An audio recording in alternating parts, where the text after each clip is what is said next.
आज सवाल 24 लाख छात्रों का है जो देश की सबसे बड़ी अदालत से इंसाफ की उम्मीद लगाए बैठे हैं। धांधली और पेपर लीक के बाद नीट यूजी की परीक्षा दोबारा कराने की मांग कर रहे हैं और उनकी याचिका पर आज सुप्रीम कोर्ट में सुनवाई भी हुई।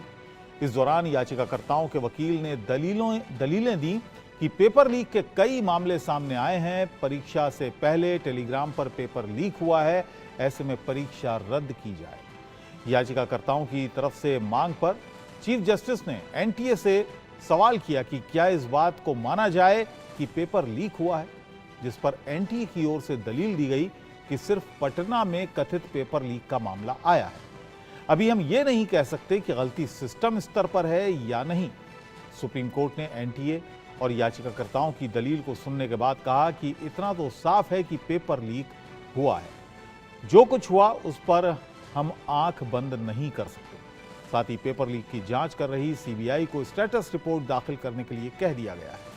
अब मामले की सुनवाई गुरुवार को होगी, लेकिन सवाल है कि क्या गुरुवार को नीट पर मचे घमासान का समाधान हो जाएगा, और सवाल यह भी कि छात्रों के भविष्य से किसने ये खिलवाड़ किया।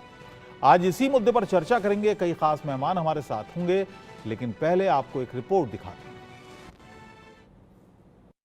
तो ये उम्मीद लेकर आए हैं कि हमारे पक्ष में कुछ फैसला आएगा और आज ही आएगा। ऐसा नहीं कि अगली डेट दे दी जाएगी, फिर उसके बाद एक और डेट, 1 महीना और डिले, 2 महीने पेपर को हो गए, 1 महीना रिजल्ट को हो गया, फिर आप बोल दोगे कि अब 3 महीने हो गए तो हम दोबारा एग्जाम नहीं करा सकते क्योंकि हमारा करिकुलम पोस्टपोन हो जाएगा।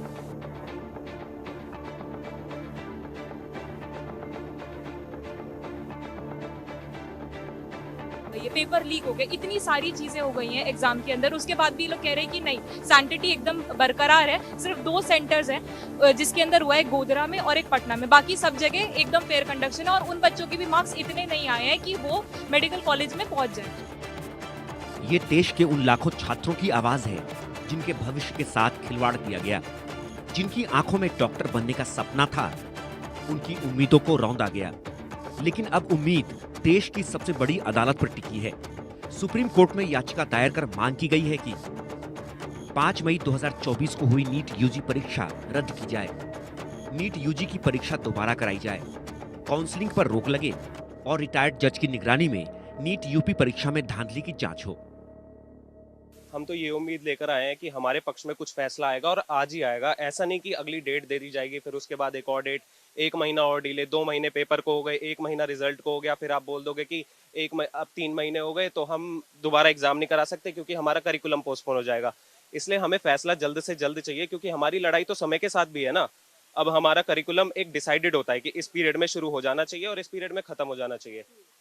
और जैसे सारी सरकार बोल रही है कि पेपर लीक लोकलाइज्ड है, आप मुझे बताओ, अगर पेपर लीक लोकलाइज्ड है तो सिर्फ इंटेलिजेंट स्टूडेंट्स ही क्यों बढ़े? सेकेंडरी है कि हमें एजुकेशन मिनिस्टर को हटाना है, एनटीए, ये सब बाद में भी चीजें हो सकती हैं, लेकिन अभी जो हमारे पास बिल्कुल भी, जैसे आपने कहा, हमारे पास बिल्कुल भी टाइम नहीं है। हम अगर रीनीट होगी तो भी हम उसके लिए पढ़ना चाहेंगे। हाँ जी, तो कुछ नहीं होने वाला, कुछ नहीं होने वाला। तो लोग कितने भी कल्प्रेट हो, लोग बच जाएंगे। हाँ, तो ये फैसला जरूर, तो ये फैसला बिल्कुल जल्दी से जल्दी आना चाहिए, बच्चों के हित में आना चाहिए। देश के 24 लाख छात्र सुप्रीम कोर्ट से यही गुहार लगा रहे हैं। देश की सबसे बड़ी अदालत से इंसाफ की मांग कर रहे हैं और इंसाफ की आवाज लगातार बुलंद होती जा रही है। नीट परीक्षा आयोजित करने वाली एनटीए के खिलाफ प्रदर्शन जारी है। आज फिर जंतर मंतर पर प्रदर्शन हुआ और मांग की गई कि पेपर लीक के दोषियों के खिलाफ सख्त एक्शन हो, परीक्षा रद्द की जाए और एनटीए के खिलाफ भी कार्रवाई हो। जन जागृति है। अगर सुप्रीम कोर्ट का फैसला खिलाफ रहा तो ये आंदोलन 5 साल यूं ही चलता रहेगा। कोटा से आते हैं ओम बिरला जी, परसों प्रोग्राम में गए वहां के कोटा के एक एलन नाम के बड़े इंस्टीट्यूट में, तो ये क्यों गए? जबकि बच्चों का पिछले साल 720 आउट ऑफ 720 2 बच्चे आए थे, इस बार 68 बच्चे आए हैं। जब तक हक नहीं मिलता है, जब तक लड़ाई का रिजल्ट नहीं आता है, जब तक हमारा देश का युवा ऐसे ही लड़ता रहेगा। सुप्रीम कोर्ट का जो हमें उम्मीद है कि सुप्रीम कोर्ट है जो देश का जो भविष्य है, जो युवा है, जो हमारे देश का स्टूडेंट है, उसके हक में ही देगा। अगर नहीं आएगा उसके हक में फैसला तो हमारे यूथ कांग्रेस उनके लिए रोडों पर, और हमारे जो कांग्रेस के नेता हैं वो संसद और विधानसभा में उनकी आवाज उठाते रहेंगे। नीट में धांधली को लेकर हो रही सुप्रीम सुनवाई के बीच सियासत भी गरमाई। विपक्षी दलों ने पेपर लीक और नीट परीक्षा में गड़बड़ी को लेकर सरकार को सवालों के कटघरे में खड़ा किया। सरकार की मंशा पर सवाल खड़े किए और एनटीए को खत्म करने की मांग दोहराई। बर्बाद करके रख दिया बच्चों के भविष्य को अपने अहंग, अपनी हठधर्मिता में। अव्वल तो पहले क्लीन चिट दे बैठे, उसके बाद जब कुछ साक्ष्य और सबूत आए तो दाएं बाएं करने लगे।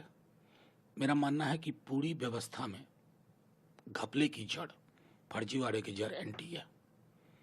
एनटीए नाम की चीज मैंने सदन में भी कहा, इसको डिसमेंटल करो, खत्म। पेपर लीक सरकार को सुप्रीम कोर्ट ने क्लियर आदेश दे देगा करके हम लोगों को बहुत बड़ा विश्वास है। री एग्जाम होगा और जो छात्र बच्चे के साथ किस तरीके के इन लोग ने इंजस्टिस किया है, 33 लाख बच्चों के साथ खेला है, उनके सपना को तोड़ने का काम किया है, तो कहीं ना कहीं सरकार को झुक के री एग्जाम करना पड़ेगा। धर्मेंद्र प्रधान, लीकेंद्र प्रधान का इस्तीफा लेना पड़ेगा। नीट पर सवाल और बवाल बढ़ता जा रहा है। हालांकि सीबीआई जांच चल रही है, लेकिन विपक्ष को सीबीआई पर भरोसा नहीं और इन सब के बीच नजरें सुप्रीम कोर्ट पर टिकी हैं। लेकिन सवाल है कि 24 लाख छात्रों के भविष्य से किसने किया खिलवाड़, और सवाल ये भी कि क्या नीट की परीक्षा रद्द होगी। Bureau report, India news.